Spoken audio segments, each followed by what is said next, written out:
Data WHO menunjukkan bahwa pengguna alat kontrasepsi implan di seluruh dunia masih di bawah alat kontrasepsi suntik, pil, kondom dan IUD, terutama di negara-negara berkembang.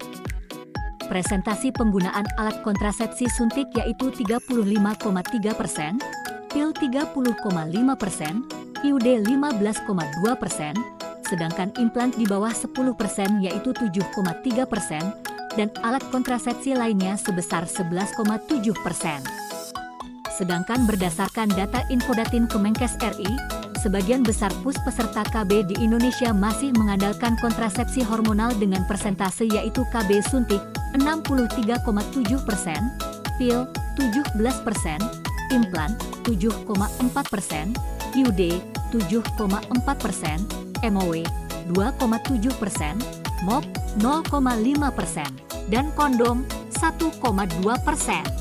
Berdasarkan data dari BKKBN 2023 Provinsi DIY, jumlah pemakaian alat kontrasepsi IUD adalah sebanyak 536 atau 14,67%. Fenomena statistik penggunaan kebon IUD pada masa nifas intrauterine device. IUD merupakan alat kontrasepsi dalam rahim yang waktu pemasangannya bisa dilakukan pasca persalinan. IUD pasca persalinan merupakan metode terpilih dan sangat dianjurkan untuk ibu, terutama pada ibu pasca salin. Jenis-jenis IUD dan lama penggunaannya. IUD QT380A dan Nova T380. Penggunaan 10 tahun. IUD Levonorgestrel Akder LNG. Lama penggunaannya 5 tahun. Cara kerja kebon IUD, cegah terjadinya pertemuan sperma dan ovum, yang disebabkan oleh tembaga yang dikeluarkan IUD dengan koper menyebabkan gangguan gerak spermatozoa, menghambat kemampuan sperma untuk masuk ke tuba falopi, mempengaruhi fertilisasi sebelum ovum mencapai kavum uteri, memungkinkan implementasi telur dalam uterus. Keuntungan dan kelebihan, bagi pengguna KB IUD, efektif segera pemasangan. Kesuburan segera kembali setelah dilepas. Metode jangka panjang, tidak perlu diganti. Dan mengingat tanggal, QT380A. Tidak mempengaruhi hubungan seksual. Tidak ada efek samping hormonal dengan QT380A. Tidak mempengaruhi kualitas ASI. Dapat dipasang segera setelah melahirkan. Sesudah abortus. Bila tidak ada infeksi.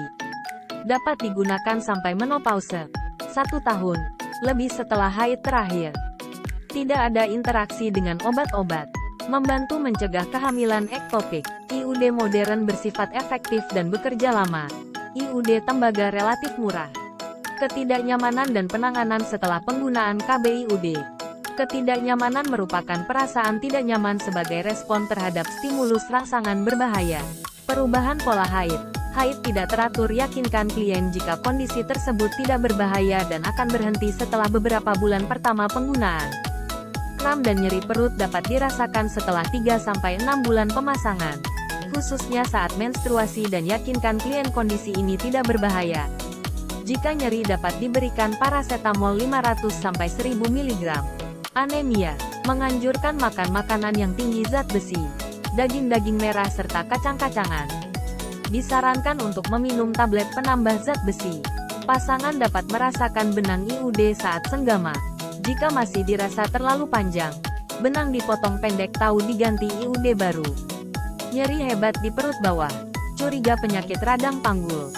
Nilai nyeri dan diberikan pengobatan yang tepat atau lakukan rujukan. KB IUD adalah metode kontrasepsi yang efektif. Namun perlu diingat bahwa setiap individu memiliki kondisi yang berbeda. Dengan memahami ketidaknyamanan yang dapat terjadi dan menggunakan strategi pemecahan masalah yang tepat, wanita dapat menggunakan KB IUD dengan lebih aman dan efektif.